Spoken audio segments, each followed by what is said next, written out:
अस्सलाम वालेकुम वरहमतुल्लाहि वबरकातुहू। तमाम सुनने वाले नाज़रीन से गुजारिश है कि प्लीज़ मेरे चैनल को सब्सक्राइब करें, क्योंकि सब्सक्राइबर बहुत कम है, पर वॉच टाइम तो कंप्लीट हो गया है। आप कहानी देखते तो हैं ही, तो अगर आप सब्सक्राइब कर दें तो बहुत मेहरबानी होगी। इससे हमारी जो मेहनत हम करते हैं वो पूरी हो जाएगी आपके एक सब्सक्राइब से।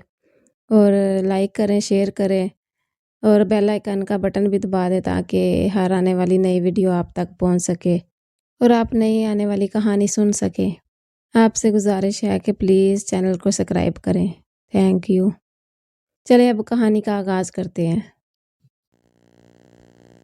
मैं सोचती हूँ कि कभी कभी इंसान की लगन इतनी सच्ची होती है कि अल्लाह ताला इनके दिलों से दर्द जुदाई को आज खुद दूर कर देता है और जो बात नामुमकिन लगती है वो मुमकिन हो जाती है। इसलिए कहते हैं कि अल्लाह की ज़ात पर भरोसा रखना चाहिए। इसके घर देर है अंधेर नहीं। ऐसा ही कुछ इस कहानी में हुआ। रजब का ताल्लुक एक ऐसे घराने से था जो मशरकी तहजीब का नमूना था। जब इसने होश संभाला तो खुद को एक ऐसे घर में पाया जहां बाप की शफकत तो थी लेकिन माँ की ममता ना थी। क्योंकि माँ सुतेली थी तभी वो दबा दबा सा रहता था। दिन गुजरते रहे, अल्लाह ताला ने इसको एक छोटी सी बहन अता कर दी। वह बहुत खुश हो गया, लेकिन जल्द ही इसकी ये खुशी हाक में मिल गई, क्योंकि सौतेली माँ इसको छोटी बहन के नज़दीक नहीं आने देती थी। स्कूल से आते ही इसे घर के कामों में लगा देती। इसे दादा दादी के घर जाने का भी वक़्त न मिलता था और जब जाता तो उदास वापस आता कि वो भी इसके साथ दूसरे बच्चों के जैसा प्यार नहीं करते थे और इस बात को वो बेहद महसूस करता था। और भी कोई रिश्तेदार ऐसा नहीं था जहाँ से इसे प्यार मिलता। वक़्त गुजरता चला गया। घर में 2 और बहन भाइयों का इजाफा हो गया। रफ्ता रफ्ता वो बड़े हो गए। उन्हें आपस में खेलते देखकर इसे भी खुशी मिलती। बस यही एक खुशी थी जो इसकी जिंदगी में बाकी रह गई थी। जब सुतेली माँ अपने बच्चों को प्यार करती तो रजब सोचता कि मेरी माँ कौन है और कहाँ है। इसने कई बार अपने बाप से पूछा, मगर इस शख्स ने हमेशा टाल मटोल से काम लिया। मैट्रिक के बाद रजब कॉलेज में दाखिला लेने की सोच रहा था कि इसके वालिद का इंतकाल हो गया। सब कुछ होते हुए भी अब वो भरी दुनिया में अकेला था। अपनी माँ के बारे में जानने की शदीद आरज़ू इसे तड़पाती रहती थी। एक दिन इसने अपनी दादी के पास जाकर पूछा, दादी बता दीजिए ना, मेरी माँ कौन थी और कहाँ है। अब तो मैं बड़ा हो गया हूँ, मुझे अपनी हकीकी माँ के बारे में जानना चाहिए। बेटा, तुम्हारे बाप ने एक ईरानी औरत से शादी की थी। वो ईरान नौकरी के सिलसिले में गया था। चंद बरस तुम्हारी माँ के साथ गुजारे, फिर इनमें न जाने किस बात पर एख्तलाफ हुआ कि तुम्हारे बाबा तुम्हें लेकर पाकिस्तान आ गए और दोबारा इस बीवी के पास ना गए। कभी इसने हमसे इस बारे कोई बात ना की। हम बहुत पूछते थे मगर वो नहीं बताता था। बिलाहर हमने सवाल करना ही छोड़ दिया। दादी की अधूरी बात ने रजब को बेचैन कर दिया। इसने सोचा कि जरूर कोई राज की बात है जो ये लोग मुझे नहीं बताते। वो हर वक्त सोचों में गुम रहने लगा कि मेरी माँ कैसी होगी, कहाँ पता करूं। इन्हीं तफक्रात में गिरकर इसने पढ़ाई छोड़ दी। वो घर वालों के रवैयों से भी दिल बर्दाश्ता हो गया था। कौन है मेरा इस घर में? कोई भी नहीं। सुतेली माँ तो चाहती यही थी कि वो इसकी नज़रों से दूर हो जाए। ये सोचकर वो नौकरी की तलाश में कराची चला गया। ये एक बड़ा शहर था जहाँ इसे कदम कदम पर धक्के खाने पड़े, लेकिन इसने हिम्मत न हारी। आहिस्ता आहिस्ता इसने मेहनत मजदूरी से कुछ रकम इकट्ठी कर ली। सोचा कि ईरान जाकर माँ को तलाश करूंगा, क्या खबर खुदा मिला दे।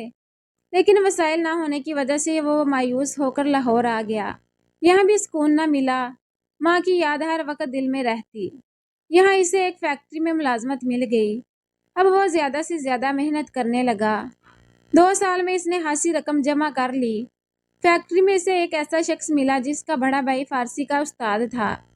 रजब ने इससे मदद की कि वो फारसी पढ़ना चाहता है। यूं इस आदमी के वस्त से इसकी रसाई फारसी के उस्ताद तक हो गई। इसने 6 माह शाम को ट्यूशन ली और कुछ ना कुछ फारसी की समझ हासिल कर ली। पैसा पास हो तो आदमी की मुश्किल आसान हो जाती है। बहरहाल किसी तरह इसने ईरान का वीज़ा हासिल कर लिया। इस वक्त पर भी फारसी के उस्ताद ने इसकी मदद की। ईरान जाने से पहले वो दादा के पास आया ताकि माँ का कुछ अता पता मालूम कर सके, लेकिन नाकामी ही हुई। फिर वो दिन भी आ गया जब इसे रवाना होना था। 2 दिन बाद वो ईरान के शहर तेहरान में मौजूद था। इंसानों के इस बड़े समंदर में माँ को कहाँ तलाश करता। जो फारसी वो सीख कर आया था वो किताबी थी और आम बोल चाल की जबान और तरह की थी। तब इसने सोचा कि पहले यहाँ की आम बोल चाल सीख लूँ, फिर शायद काम बन जाए। यहाँ मौजूद चंद पाकिस्तानियों ने इसकी काफ़ी मदद की और एक फैक्ट्री में अच्छी नौकरी दिलवा दी। अब वो काफ़ी हद तक फारसी ज़बान सीख चुका था, गुजारे लायक बोल और समझ सकता था। साल भर यहाँ रहने के बाद वो बहुत अच्छी तरह इस मुल्क की ज़बान सीख चुका था। इस बिना पर इसे एक अच्छी नौकरी मिल गई। तनख्वाह भी ज़्यादा थी लेकिन रहाइश ना मिली। अब इसको अपने लिए रहाइश तलाश करना थी। जिस फैक्ट्री में काम मिला था उन्होंने 2 साल का मुआहदा करके इसका वर्क परमिट बना दिया। इस तरह ईरान में इसकी हैसियत कानूनी हो गई। रजब ने अपने साथ काम करने वालों को बता रखा था कि मुझे रहाइश के लिए किराए पर कमरे की ज़रूरत है। एक वाकफकार ने बताया कि अलग मकान तो नहीं मिलेगा, अलबत्ता मेरी जानने वाली एक खातून से बात हुई है, वो अपने घर के ऊपर बना हुआ कमरा किराए पर देने की ख्वाहिशमंद है। ग्राउंड फ्लोर पर वो खुद रहती है। रजब इस शख्स के साथ रहाइश देखने चला गया। मालका ने पहला सवाल यही किया कि तुम्हारा किस मुल्क से ताल्लुक है। पाकिस्तान से, रजब ने बताया। ये सुनकर वो जरा देर को सोच में पड़ गई, फिर बोली, कल अपना सामान लेकर आ जाना। किराया मुनासिब था, चनाचा वो अगले दिन ही सामान के साथ ईरानी औरत के मकान पर पहुंच गया। कमरा छत पर था जिसको साफ सुथरा करके कालीन बिछा दिया गया था। मालका की एक बेटी थी। शाम को वो अपनी बेटी को लेकर रजब के कमरे में आई और बोली, ये मेरी बेटी फरीदे है। तुम पाकिस्तान में कहाँ के रहने वाले हो? रजब ने तफसील से अपने इलाके के बारे में बताते हुए कहा, मैं यहाँ एक मुकामी फैक्ट्री में काम करता हूँ। तब इस औरत ने बताया कि मेरी शादी एक पाकिस्तानी से हुई थी। हमारा एक बेटा हुआ जिसका नाम शबीर अली रखा गया।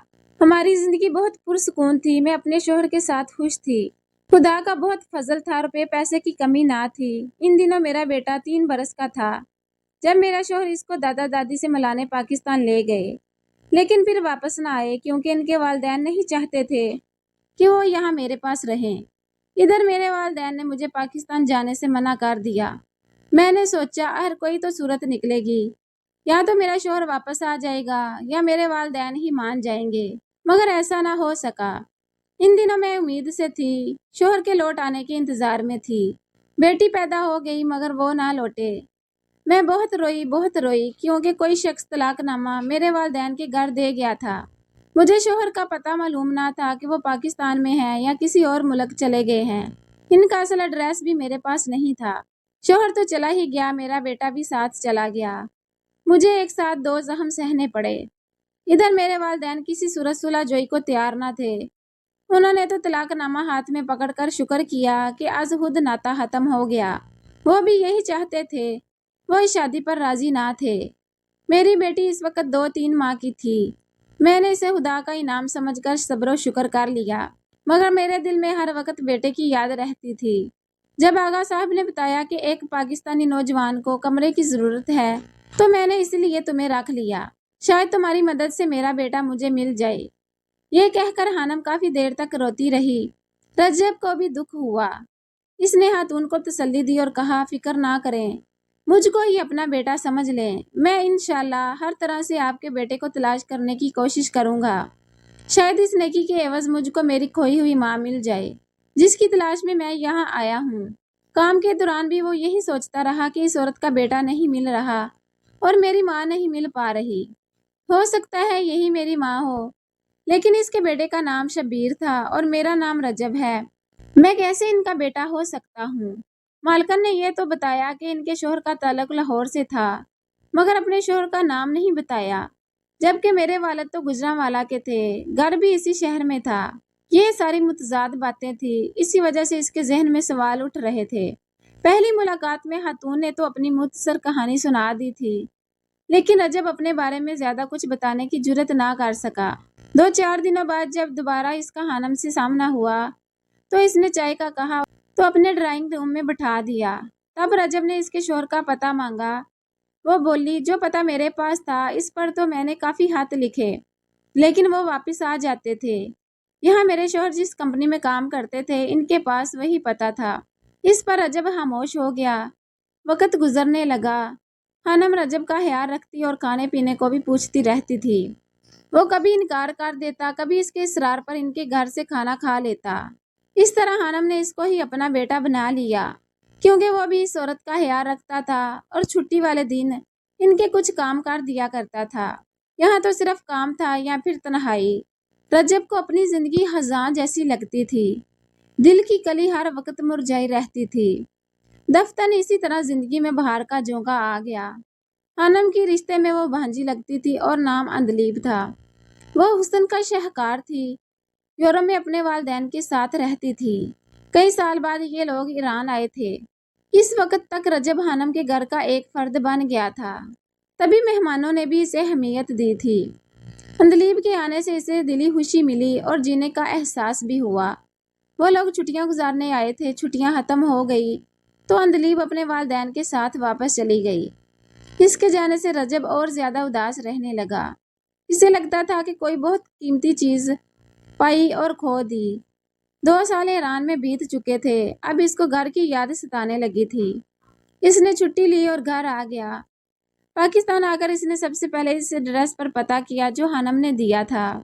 वहां तो किसी का नामो निशान न था। अब दिल हर वक्त परेशान रहने लगा।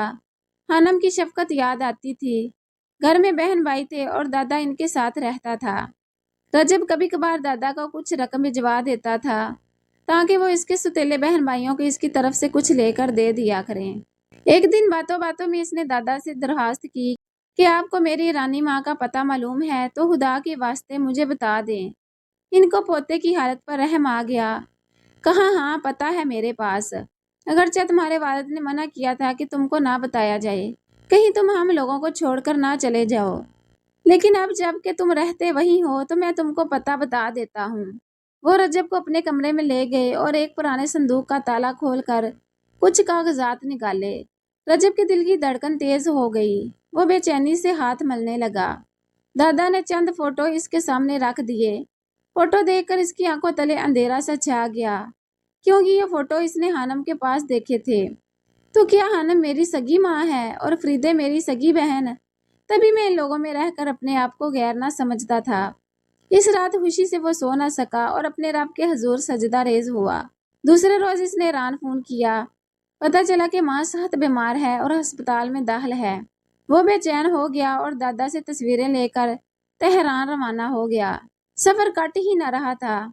जब वो एयरपोर्ट पर उतरा तो इसे यूं महसूस हुआ जैसे सारा शहर बाहें खोले इसका मुंतजिर हो। वो जल्दी से घर पहुंचा। फरीदे मौजूद थी। वो रोने लगी। रजब ने इसके सर पर हाथ रख कर कहा, मेरी बहन मत रो, मैं आ गया हूँ। दोनों इसी वक्त अस्पताल पहुंच गए। माँ की हालत बहुत खराब थी। वो आहिस्ता आहिस्ता इनका सर से हिलाता रहा, साथ ही इसकी आंखों से आंसू बह रहे थे। जब हानम को होश आया तो रजब को देखकर इसकी आंखों में चमक आ गई। इसने पहला सवाल किया, क्या मेरा बेटा मिल गया है? हाँ माँ, तुम्हारा बेटा मिल गया है। अच्छा, जब तुम पाकिस्तान जा रहे थे तब पता नहीं क्यों मेरा दिल गवाही देता था कि मेरा बेटा मिल जाएगा। बेटे के मिल जाने की खुशखबरी सुनकर हानम की तबीयत संभल गई। तब रजब ने वो तस्वीर जो दादा से लेकर आया था इसे दी और कहने लगा, ये मेरे बचपन की तस्वीरें हैं। आपने मुझे गोद में उठा रखा है। दादा जान ने ये संभाल कर रखी हुई थी। मैं आपका बेटा हूँ और मेरे बाबा जान का इंतकाल हो चुका है। दादा के पास मेरी सौतेली माँ और मेरे बहन भाई रहते हैं। गर्ज इसने तमाम माजरा कह सुनाया।